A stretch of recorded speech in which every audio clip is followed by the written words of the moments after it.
Move over, Scout Finch. There's a new contender for feistiest girl in fiction, and her name is Swiv.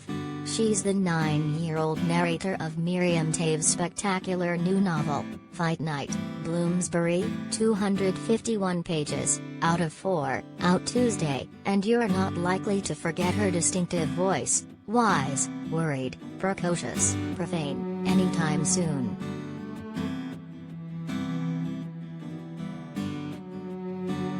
We get to know her through a long letter she's writing to her absent father who, in a family with its fair share of mental illness, has struggled with demons of his own.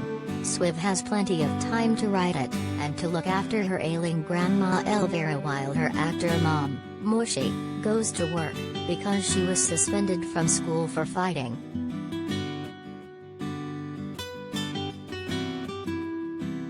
Not to worry.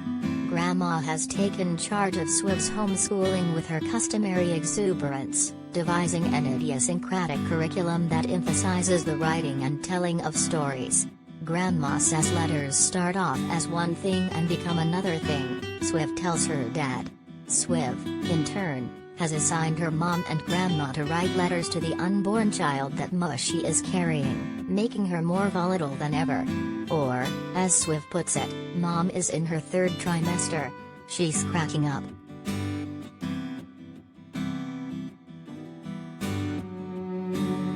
A masterful meditation on consumer culture from Ruth Ozeki.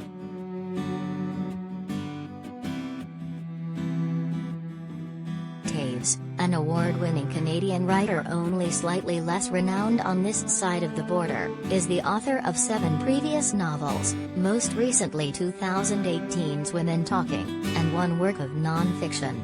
Many of them deal in one way or other with her unusual upbringing in a strict Mennonite sect in Steinbach, Manitoba, and the suicides of her father and sister.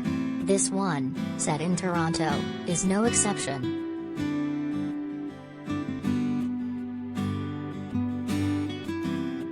As Swiv recounts to her father the stories she hears at home, she naively reveals the systematic abuse, both physical and psychological, of women and children in the patriarchal religious society that her mother and grandmother fled.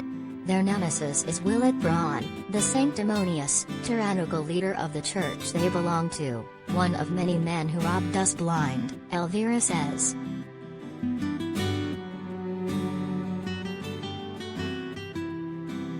They stole our souls, they hung out their shingles as soul savers even as they were destroying them, they took our life force.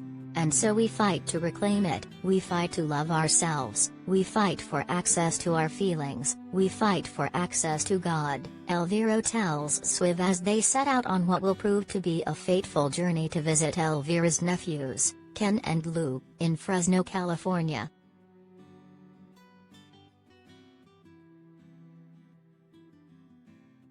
Despite the timeliness of Toews' story, it resonates with #MeToo and calls to smash the patriarchy. Fight Night is the farthest thing imaginable from a political diatribe.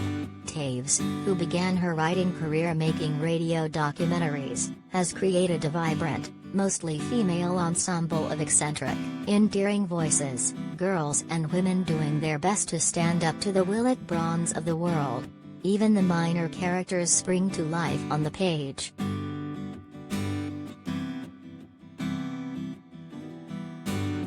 With Swiv, Toews has perfectly captured the sponge-like way kids absorb the language of adults. Poor grandma. Today she has the triple scoop sundae. Gout, trigeminal neuralgia, angina. With a topping of arthritis, while retaining their fundamental innocence. Swiv has only a fuzzy sense of politics. She says her mom won't stand up for the national anthem because Canada is a lie and a crime scene, and the mere thought of sex between a man and a woman, which she's forced to think about when she discovers a thong under Cousin Ken's bed, makes her shudder in horror.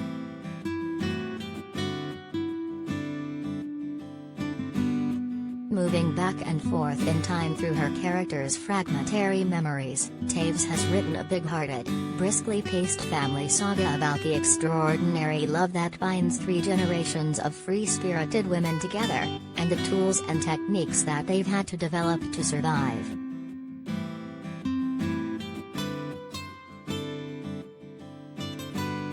Elvira carries around in her red purse a letter about God's love that she wrote to her when she was 17, a story that so inspires Swiv. She decides to write a similar note to her mom even though she didn't grow up in the church that has loomed so large in her family's history and didn't know anything about God. As you might expect, that doesn't deter her in the least.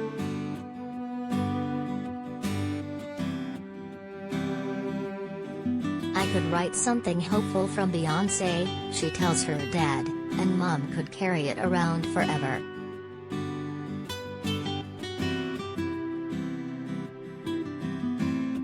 Books we can't wait to read by Katie Couric, Billy Porter, Jonathan Franzen and more.